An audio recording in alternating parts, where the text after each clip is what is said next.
Well, hello everyone, and welcome back to Day 2, Session 2 of RPA and AI Live.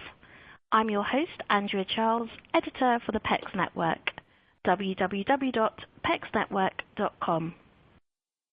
Before we get started, I'd just like to run through a few housekeeping points with you. If you experience any technical difficulties, please use our Q&A chat box. We will also be using our Q&A chat box as we will have a live Q&A session at the end of today's presentation, so please ask your questions at any time. And finally, sessions will be made available on demand on Friday and you will receive links to these. So I'd now like to introduce you to your speakers, Alan Hester, President for Nividous, and Svetlana Desai, Co-founder for Nividous. They will be bringing you a presentation on how RPA complements BPM. Alan, we're delighted that you're able to join us. When you're ready, please begin. Thanks, Andrea. We're happy to be a part of this event and excited to get started here. Before we dig into our interesting content on RPA and BPM together, we just wanted to give you a really quick overview of Nividous and our background. Nividous is a company that's been around for about 6 years now, and we have very deep roots in product engineering and software development with an emphasis on BPM. Our two co-founders came from Savion, and so they have, as I said, very deep roots in that area, although that's just one of the many areas of specialty that Nividous focuses on.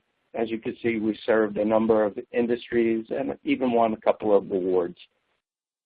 I recently came from Freedom Mortgage to Nividous myself, and while at Freedom, I was working with Nividous, and we used RPA at Freedom Mortgage in conjunction with BPM, and I wanted to just describe some of the reasons why those two things are complementary before we dig into the technical details and our demo. I think that there are a lot of technical reasons why people look into using RPA and BPM together, but I want to talk about some things that are more social and maybe less obvious. For us at Freedom Mortgage, one of the big things that we had to contend with in our BPM program was a lack of resources and bandwidth. There's only so much that your team can do in order to develop new materials, new applications to meet the needs of the business.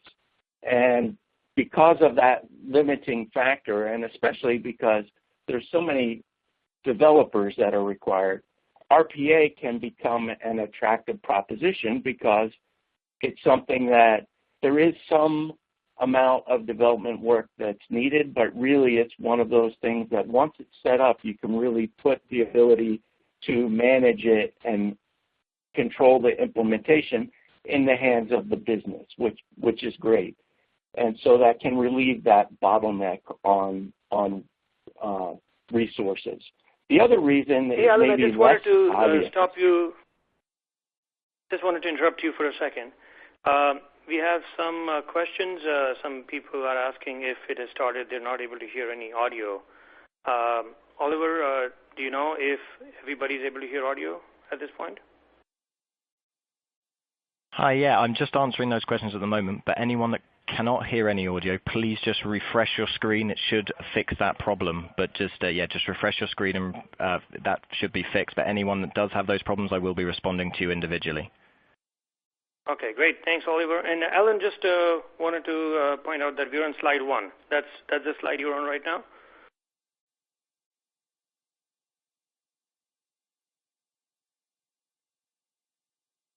Okay. Great. Thank you. So with that brief interruption, we'll carry on. And the second reason that I was going to mention for RPA and BPM being complementary, as I was saying, is a little bit less obvious, and it has to do with an organization's capabilities to handle change. As you know, people in general are fairly against change, and a single organization can only handle so much change at one time.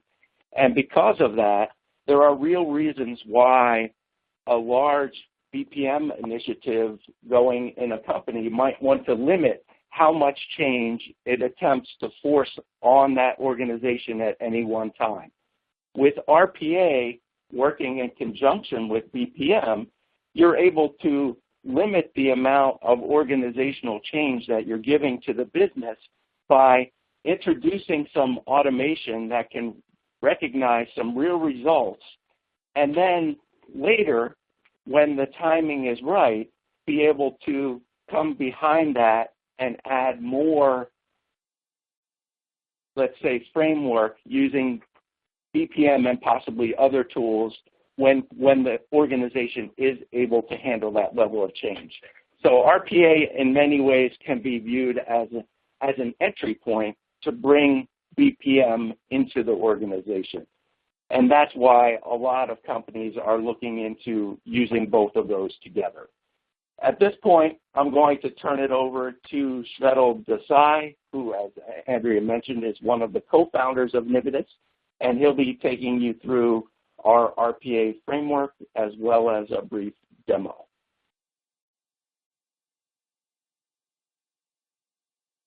Fantastic. Thank you very much, Alan.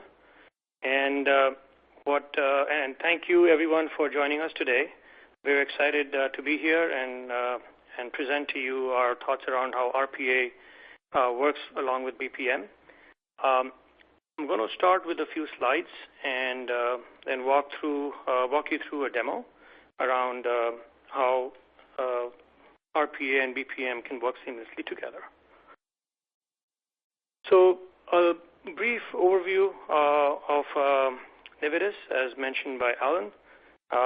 We have presence in the U.S., in the Americas, as well as India, and operate through multiple different regions, North America, Europe, and Asia.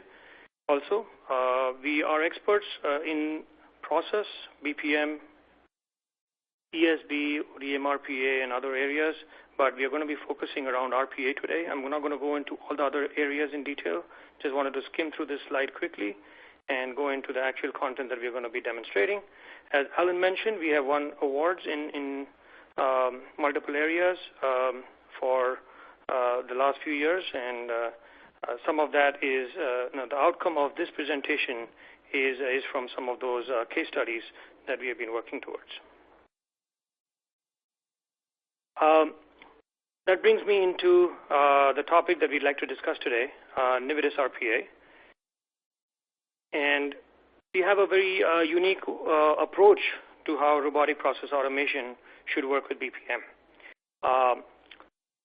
As most of you all, or at least as many of you all would already know, that BPM is really to articulate an implied process in the real world, which is hard to visualize and is difficult to monitor. You have a lot of disconnected systems which are working in isolation, and there's no way to really put them together as one unified whole.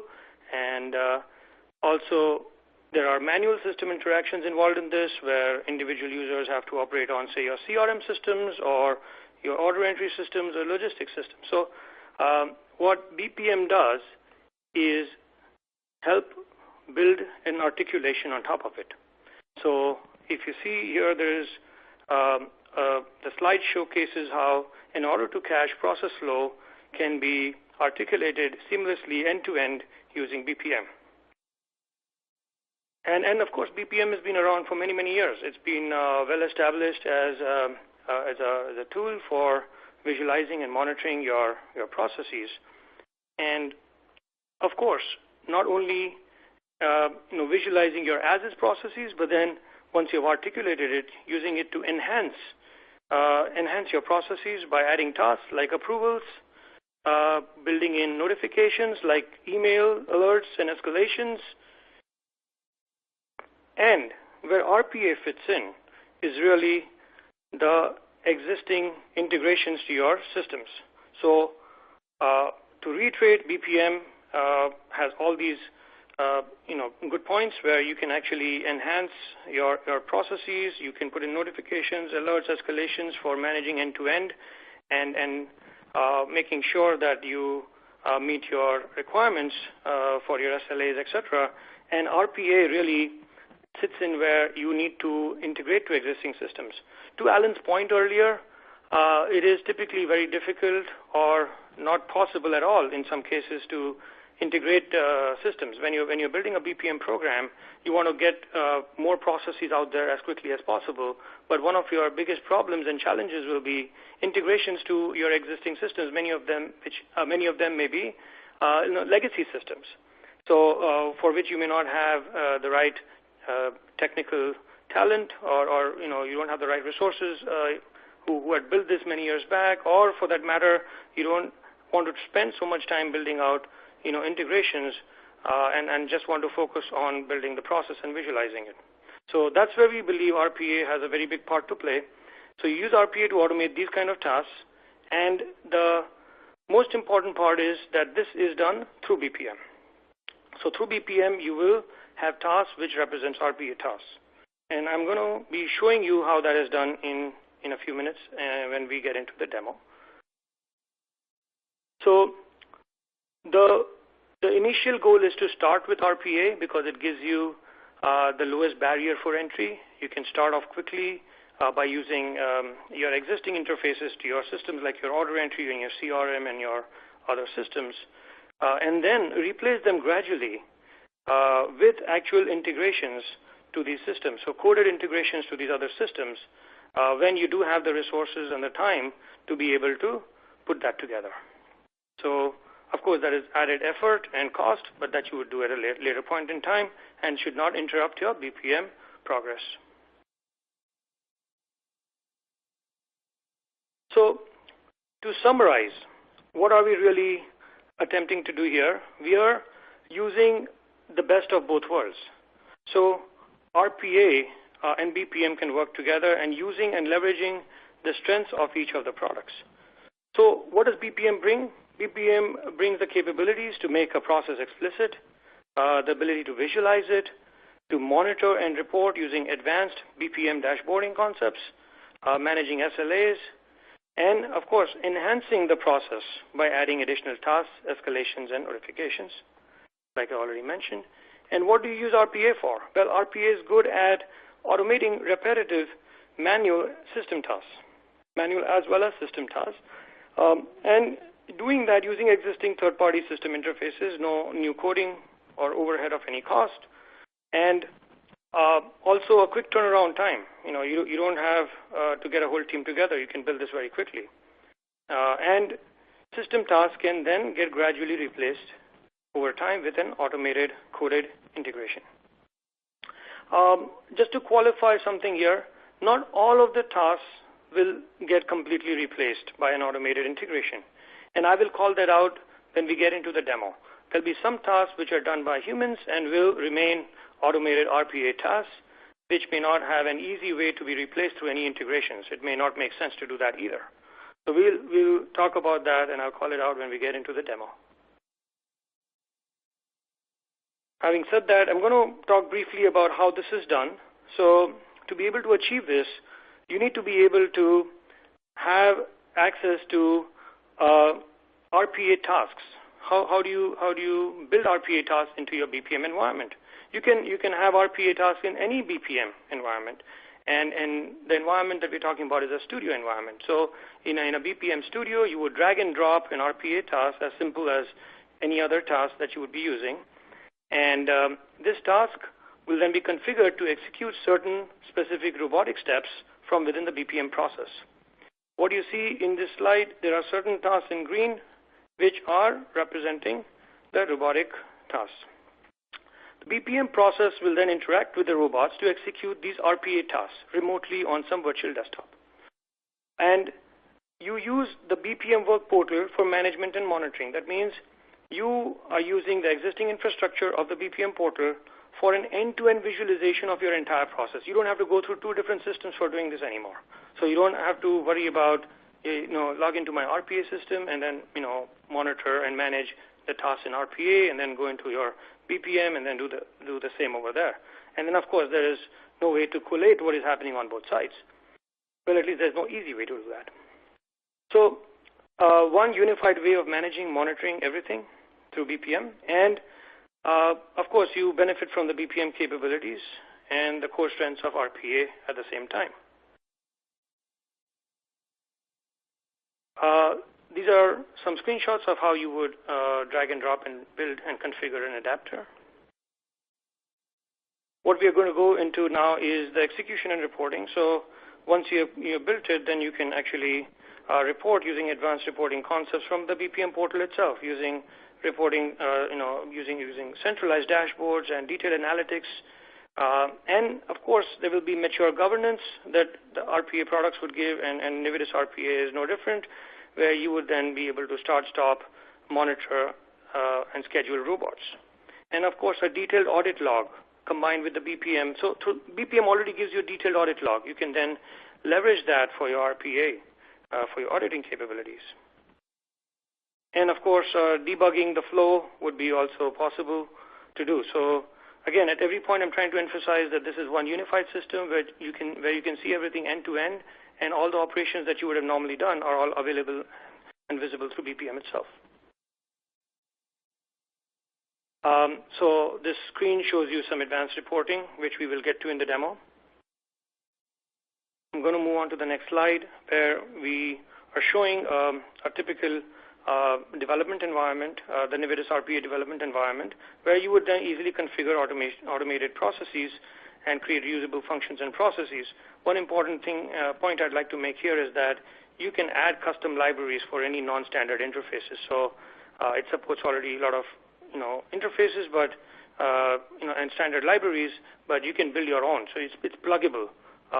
For example, if you don't want to use the OCR, then OCR capabilities that is offered from the Nividous RPA, you can plug in any other OCR. Or if you have invested in something else, you can always plug that in.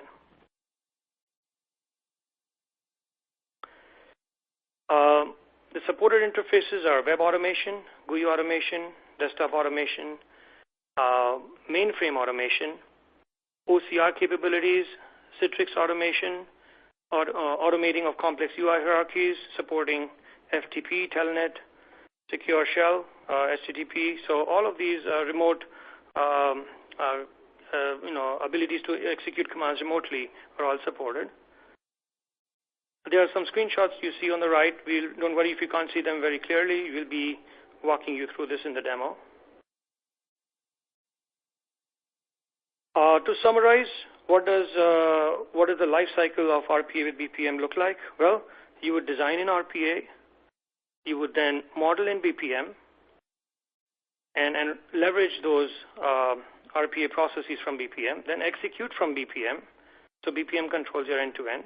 Manage and monitor it from BPM, and optimize and improve. So this is just adding one more item in your life cycle of BPM, which is the one on the top, designing in RPA. A very high-level architecture of how this would work. On the right, you see the portal. In the middle, you see the RPA server, which coordinates all the requests to the virtual robots, to the robots which run virtual desktops on the left-hand side. So I'm not going to spend too much time on this. This is just a high-level visual representation of how the interaction works in runtime.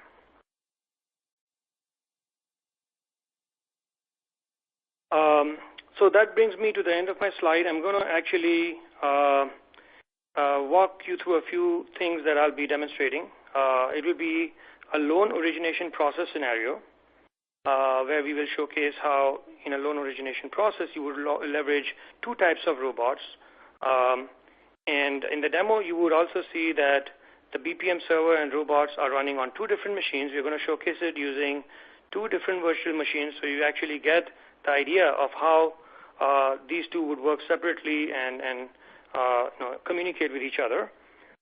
The robot scenario, the demo scenario, has explicit weights, so that the execution and the functionality can be explained with pauses. So there'll be pauses, and we'll be explaining some of the key areas Otherwise, this would just running through very quickly. You wouldn't even, you wouldn't know where it started, where it ended, because it's all robotic execution. It is being done by a robot.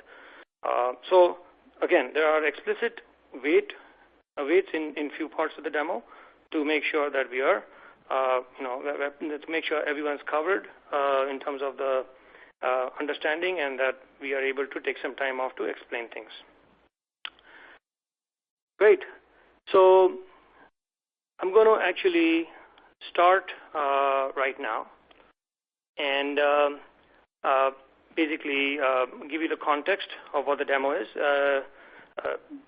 The demo is going to show RPA with BPM and how they work in a seamless manner, as well as all the things I talked about earlier about reporting and articulation of the end-to-end process.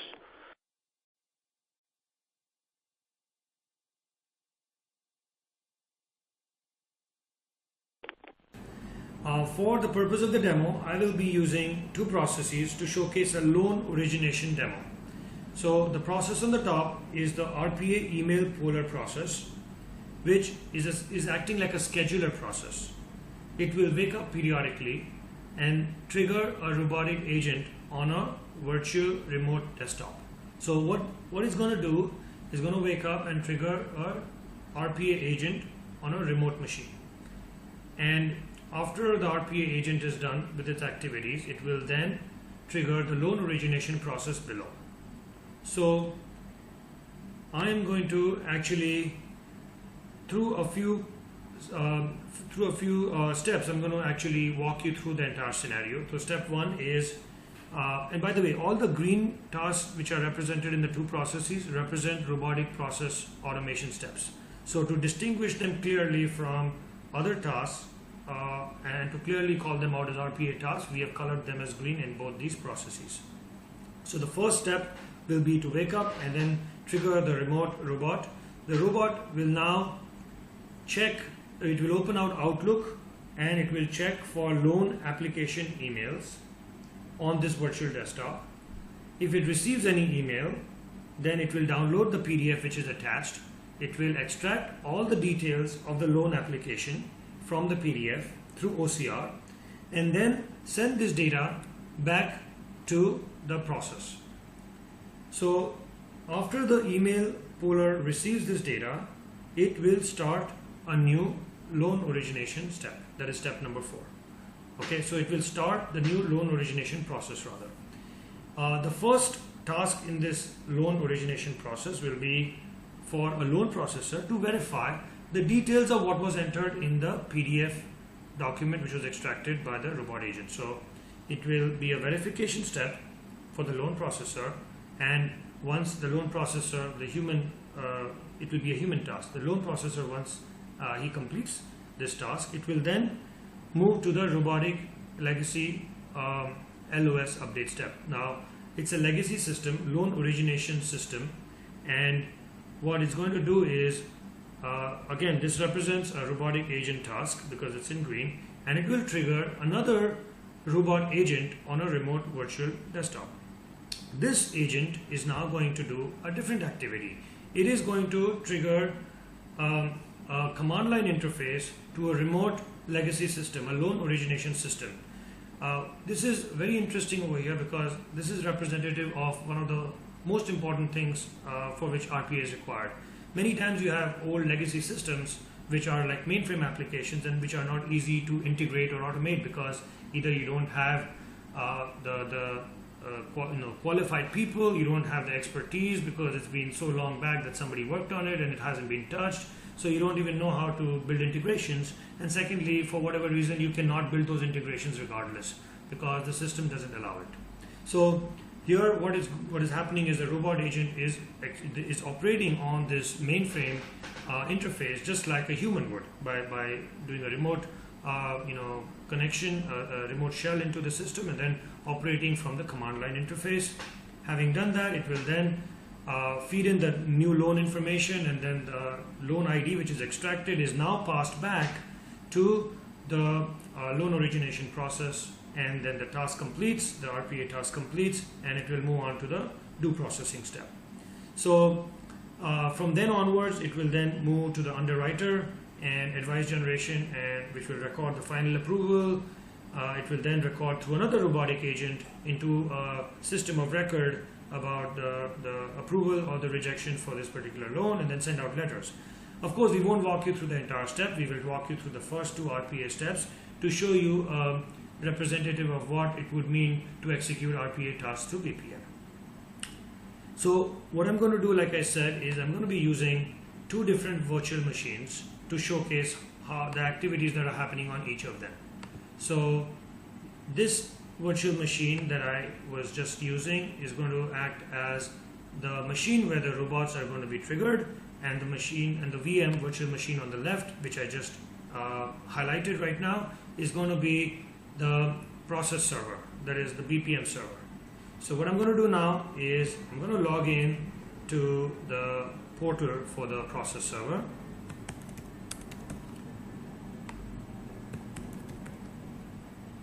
There you go. I see my portal, and what I will do at this point is I will trigger a new RPA email caller task. The case ID for this is 1053. I'm going to enter this and search on this particular case because that's the one that I'm really interested in. So if you see here, there is a timer event, and after 1 minute the timer is going to go off, and it will then trigger the remote agent on the remote desktop. I'm going to make this a little wider so it's easier for you to see what happens when it gets triggered. So we will now wait patiently for a minute until this goes off. Of course, we can monitor this and see where things are, if it's gone off or not. And the process, again, I'll show you the process. This is the same process we saw earlier. Check email and start the loan origination. Let's check again. Has it triggered yet? It should be a few more seconds until it goes off. And what you're seeing also here is that the entire end-to-end process is going to be now managed and monitored through BPM. Very, very interesting premise, because BPM has been around for a very long time, and BPM is typically meant for this purpose. So as you saw, that the activity just got triggered, the RPA task, and you will see over here, I'm going to make this a little wider. You will see here in a few seconds the RPA task will open up Outlook and start doing its processing. There you go. So you see here now that Outlook has been opened. This is all being done by the robot. Outlook is open, it found an email, and now it's going to actually save this email into the PDF rather is going to be saved now into the local file system. It is going to then close Outlook and open up the PDF and then start reading from that PDF using OCR. So as all of you know, OCR is optical character, at least most of you all would know this, that OCR is optical character recognition. It will actually read from the PDF all the information and extract that from the loan application. So typically this would have been done by a human. What is happening now is the robot is taken over and is doing all of these tasks, which in the past would have been done, which would be time consuming and kind of mundane and repetitive, and is now being done by a robot. So there is one more activity which is going to be done after this. So once the details are picked up, it will then log into a third-party website, which is an address verification website. So you see it just picked up an address from the PDF. It's now going to log into this third-party website for doing an address check. And we'll see that shortly in a few seconds. I would also like to tell you that there are certain points in this demo where we have introduced specific wait intervals so that it doesn't run through and I'm able to show you the dashboards and other activities of monitoring while it is in execution. So at this point there is a delay or a wait rather that we have introduced purposely so that I don't have to rush through and I can show you certain dashboards while this is operating. So what I'm going to do is I'm going to move this to the side a little. I'll see when it starts moving, the robot starts doing the address check. But before doing that, I'd rather show you, when we have a little time now, the RPA dashboard. So this dashboard here is going to allow me to monitor what is happening for every single robot. I see all the different process types, the different loan origination requests, or any other processes that are executing by any RPA agent task. I can also see how many are completed or in progress, and I can see how many have been completed over a period of time, the execution timelines, and each of these points represents how many robots executed on that particular day and from which machine. Similarly, I can see that I have this current robot executing, which has, okay, I'm just going to go to the right because it started doing some activities here. So it is woken up from its delay, and now it is done the address verification step and completed. That was the last piece for that robot to complete. Let's go back to the dashboard. So now in the dashboard, I can see that it had saved the email attachments, mark email as processed, extracted the basic details from the PDF. So I can see within the loan request processing process of BPM, what are the different activities the RPA agent was doing and at what time it started and completed. So I can see a very detailed audit trail of exactly what happened where. I can also do drill down from, say, the loan origination process requirements only. So I only want to filter out details on that. I'm able to do that. I just clicked on it. I can see more details just around that. And it is, I can do further drill down. Say I only want to look at completed ones. So I click on this chart here. It tells me all the completed activities. So very interesting. Drill down from many different levels. I'm going to reset the dashboard so I get the same view I had earlier. This was the RPA dashboard. I'm also going to now show you the RPA administration console. This gives me a detailed insight into all the robots that are running on any machine. Right now there's only one robot, so I'm only shown one. But I drill down a little deeper into this. I can see the process history of what are the processes that are installed on this robot and what it's executing. What is the process, the BPM process ID from which it is being executed. What is the status for it. As well as if I drill down all the way to the bottom, I can see what are the different scripts which are already installed on this robot. And I can also deploy additional scripts to this robot right from here. So I can do all my provisioning from one place. This is all important for management of my robots across the board, because I can scale up, I can scale down, I have full flexibility. There are certain periods I need more robots, certain periods I need less. I have all that option available to me, all those options rather available to me. Basically, I can see and visualize everything from one place. So this is all very important, all RPA stuff, and we will, there are much more details over there, but let's move on to the context of the demo and the other steps that we need to cover. So the check email and start origination step is completed. So now it has started the loan origination process. Let me now go to that process and let me see where I am in that process. So I'm at the loan details verification step to be done by the loan processor. So I'm going to go ahead and log in as the loan processor. I'm going to log out now from here and log in as the loan processor, Mark James, and I will then complete that task, and I know which process it is, so I'm going to cut the chase and go directly to that. And loan details verification task is the one that I need to complete. So I'm going to verify all the details here, loan type, period. Oh, everything looks fine. It has extracted everything correctly. I don't need to override anything. And the address also looks fine, which was verified from the third-party side. I'm going to go ahead and complete this task. I'm very happy with what my robot has done, and I'm going to go ahead and just accept it. So once this is completed, what is going to happen is it's going to move to the next robotic legacy loan origination system update task, which is automatically going to trigger in this system. So it is already triggered, And here you go. I'm going to expand this a little further. So as I had explained earlier, this second virtual machine now has the robot triggered, and the robot is now has opened up the legacy system mainframe interface, and it is now feeding in all the data as a human would do by interacting with the terminal device.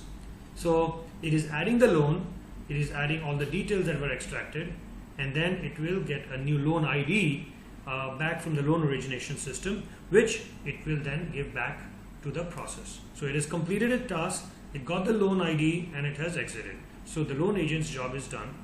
The RPA agent's job is done for entering the loan. And let's see where we are in the process right now. It is at do processing. Let's see where that is. So in the process, if you remember the process earlier, after doing the loan origination system update, it would go to the do processing task, and from then on it would flow beyond. We're not going to go beyond this. It is we were going to, as I explained earlier, we were going to walk through 2 specific steps for the RPA task and show you how this can be seamlessly triggered from a BPM process. And these tasks can be easily dragged and dropped into any studio environment in a BPM process studio, where you can configure them through a studio itself. So it's very easy, and it's a seamless extension of just using BPM, where you want to avoid doing integrations into third-party systems with code, and rather use their existing interfaces and just use RPA for working those interfaces. So very, very simple and clean premise, and this is how we see both of them working very seamlessly together as one. Thank you very much. This concludes our demo, and I believe the next session will be around Q&A, and we'd love to take questions from anybody out there.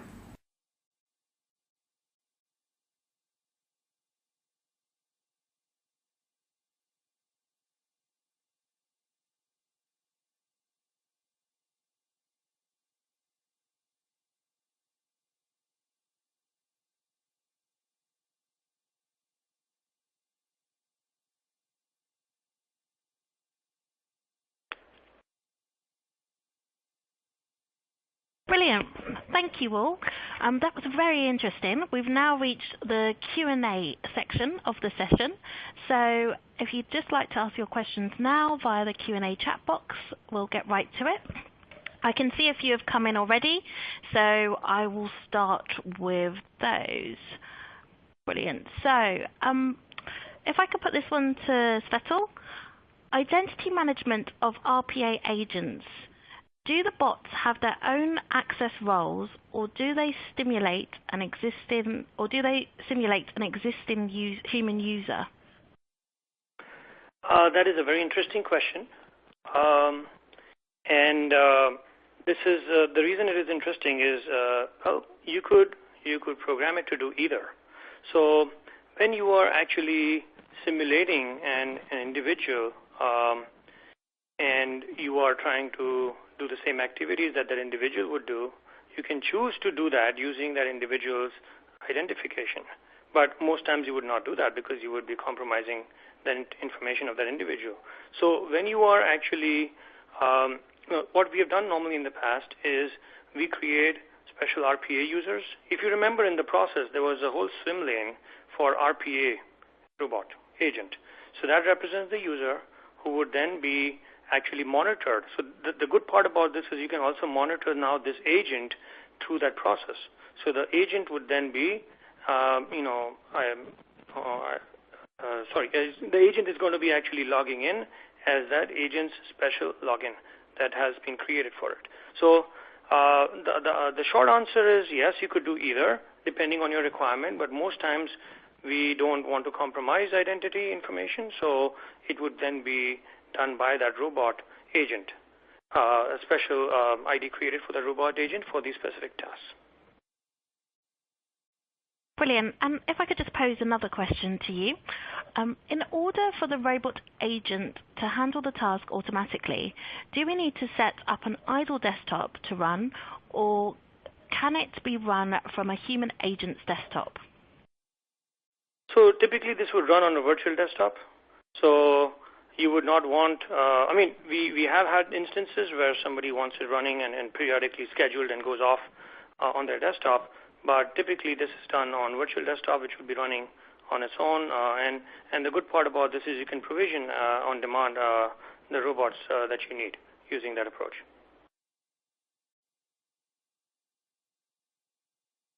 Brilliant. Another question for you. Please could you share more regarding mature governance? What does this mean? Again, very interesting. So mature governance. So when you're running an RPA program, so when you graduate from building proof of concept into a pilot into an actual mature governance program, or rather a mature program, you will need mature governance. Just like, for example, I like to use the term BPM, or rather, I try to use the analogy of BPM. So BPM allows you to do governance and at multiple levels. Similarly, you would want to do the same. You would want to be able to monitor, start and stop remotely, provision your robots remotely from an administration console. So basically, as you saw in the demo, there is a way to provision them. You can deploy your processes to multiple robots. Each robot could be provisioned for one or more processes.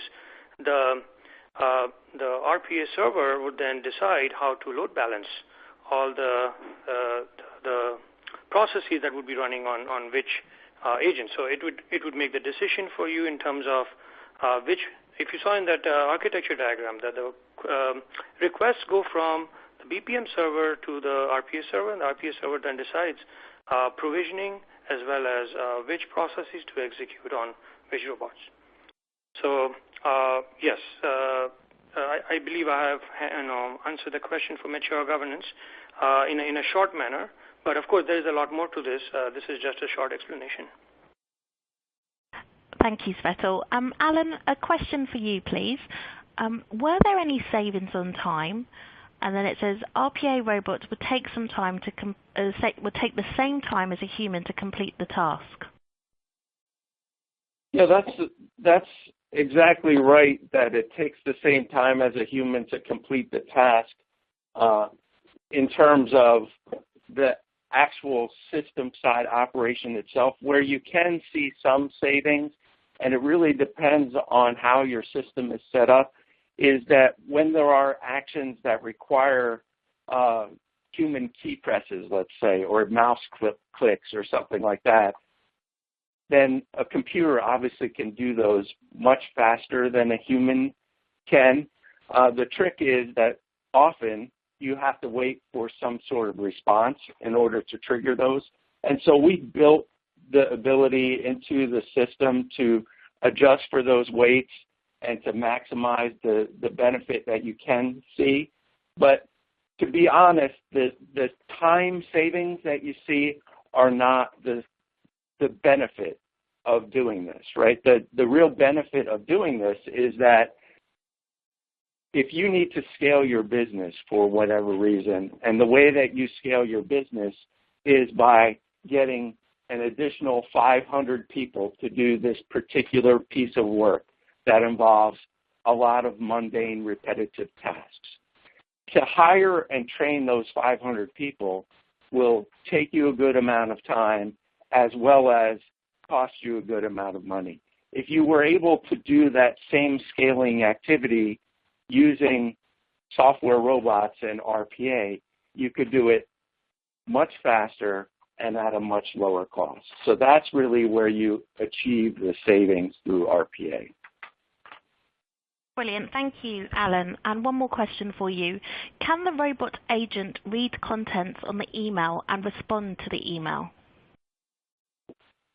Yeah, I think we actually showed that in the demo itself. So the answer to that is yes. It's pretty simple. And if you didn't catch that part of it, I think if you play back through the demo, you would see where that's actually happening in there. Svetal, a question for you. Is Nividous RPA a separate module that can plug into any BPM suite? Yes, actually, that's a good question. And I found it very interesting when it came in. So yes, it is a separate module. It can run as standalone. We haven't qualified that yet, and that's why this question is interesting, because it doesn't have to run from within BPM. It is a plugin that will go into any BPM process or BPM process server for that matter, and it can run separately in standalone, through a scheduled operation. And another one for you. How can we scale RPA for large enterprise solutions? Great. So part of the question was already answered earlier when we talked about mature governance, but that's also an interesting question. I'll take it a little further. So yes, when you start with a POC, and then go into a pilot and then mature into a full governance program, you want to be able to provision multiple robots at the same time. You want to be able to see what is existing in there, in terms of processes, each agent, what processes they run.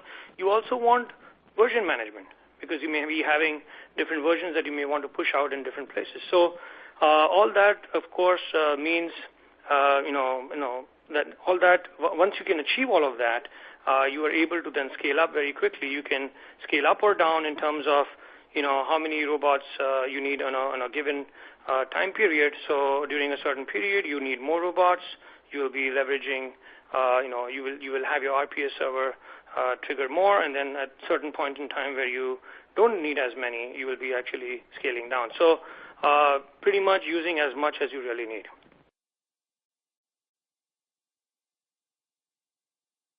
Great. Another question for you. Do we need a BPM system in order to run Nividous RPA? Great. Actually, that was answered by my last question. So the answer is no.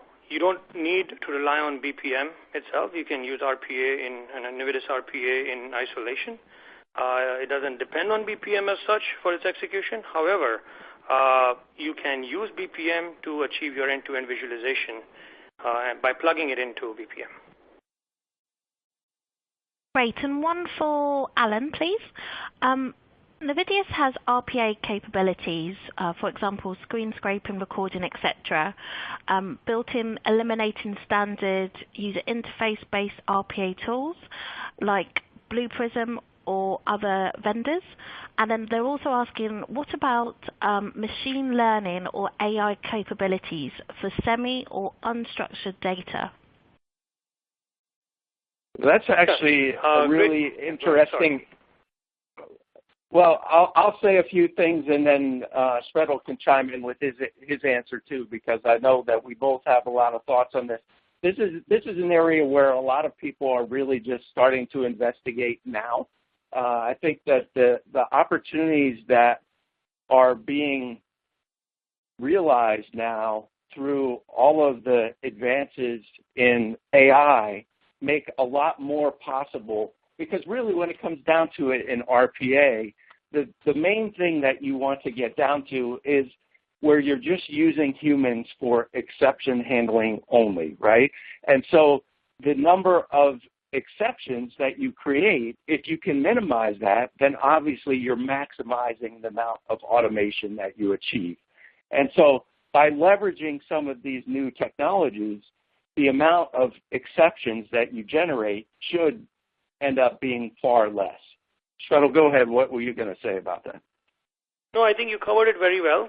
So I think, yes, I think we'll just stick with Alan's answer. He pretty much covered everything I was going to be talking about. Hey, I've got another question here. If I pose it to Alan first, do main providers like SAP or Oracle, etc., let RPA integrate into their own ERP, CRM, BPM systems? Well, this is actually similar to one of the other questions we already talked about, but it's a little bit different twist on it. So it's kind of harsh to say it this way, but it almost doesn't matter, right? This is one of the great things about how RPA works, right? You don't have to integrate at the API level with any systems, which is why when I was talking about in the very beginning the fact that RPA kind of separates out that human factor in a way differently from BPM, because that integration work is all done at the human layer, right? So the same way that a human interacts with the system, that's how RPA will interact with the system. So all of those big name providers that are out there, whether they want to develop an API in order for this to work or not, it really doesn't matter. RPA will work regardless. Brilliant. Svetlana, a question for you. What is the RPA tool used for demo purpose here, and what is the integration pattern used for interaction between RPA and BPM? Great. So the tool was the Nividous RPA product. So we were using Nividous RPA, and this is the one we talked about, can run standalone or can be integrated into BPM, any BPM server environment. So that was the first question, what was being used, and can you repeat the second one? Yes, sure. And what is the integration pattern used for interaction between RPA and BPM? Right. So the interaction, the architecture diagram was already shown earlier. I will just repeat that again. So basically the interaction pattern is the BPM process will trigger the RPA tasks within the BPM process. They're modeled as, for people who understand and are aware of BPM, there are connectors that you can drag and drop into the BPM process flow to connect with third-party systems. So drawing the same analogy, you would not be using a coded adapter. For example, if you are using SAP, you would not build out your SAP integrations using code to those third-party, to SAP. In this case, we are talking SAP, so it won't be coded integrations to SAP. Instead, you would actually be operating on SAP screens, UI, the actual presentation UIs of SAP to do the integration. So doing the operation that you would have otherwise done through a coded integration, you would be now doing that same operation using the approach of what a human would be doing. And then once that is done and completed, BPM process would then move on to the next task. So it's a very seamless approach. So BPM triggers, RPA task would do its work, and then BPM continues to the next task. Brilliant. Another question, if I could put this to you, Svetlana. I think they're asking, with the RPA, can it capture application detail from a PDF or image which is received from a robot machine? Yes, absolutely. In fact, we saw that in the demo, that it is actually able to extract using OCR the details from the PDF itself, as well as there were images. It could also be extracted. Very, very good point over here. Actually, very interesting point. I'd like to add to this that you can also plug in. See, many people have already invested. Many companies have invested in their own OCR solutions. So you don't have to use what we offer through Nividous RPA. We have an OCR solution, but you can also leverage what you may have invested in already. So you can plug it into this. So it's a very pluggable RPA system where you can actually, if you have invested in any product that does OCR, you can actually plug it in directly and use that instead of this. Great. Just wanted to extend that point. Sorry about that. Just wanted to extend by saying that this means that you will never be stuck with not being able to do any kind of operation that you so desire, because there's always an option available to you. Sorry, go ahead. Fine. I was just going to say this person also had an extension to their question. It was, and will it auto-submit and create a new loan application in the BPM system? Yes, that's what we saw, that the agent was responsible for reading all the information and automatically triggering a new instance of in BPM to handle that new loan application that just arrived in email.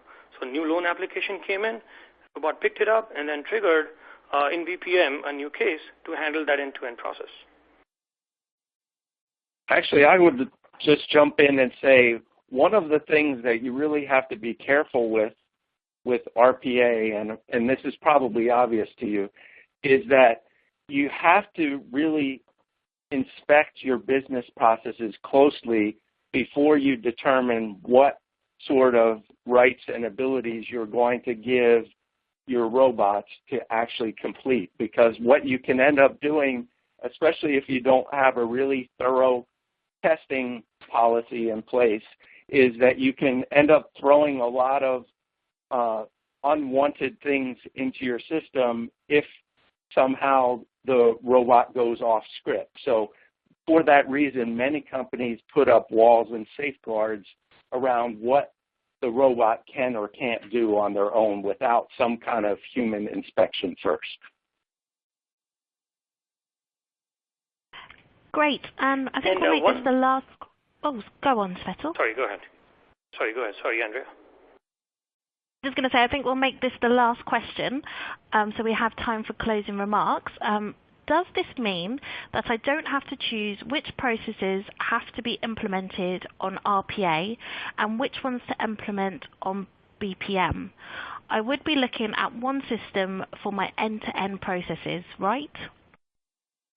That is a key question, and I'm glad somebody asked that, because if not, I was going to jump in to point that out, and I kind of forgot about making that point. But this is really interesting, because yes, this means that a lot of customers today are confused. I already have BPM or I already have RPA.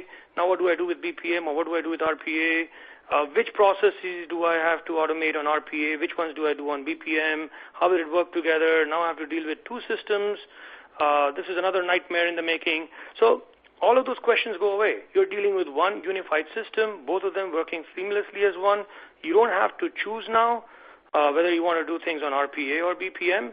You clearly know which of these processes will be on RPA, which of these will be on BPM, and you will be visualizing it through one unified environment. Brilliant. Thank you. I think we can squeeze one last one in. I'll put this to you again, Svetel. Shouldn't there be a bit of scripting, macro recording required as an intermediate layer between BPM and RPA? Absolutely. Great question. So like I mentioned in the presentation, there is an IDE, a development environment, where you would actually, it's not scripting. I'd like to make sure that I point that out. You don't have to script anything. You just like you would in an, say you open up an Excel and then you would choose the operations that you would like to perform.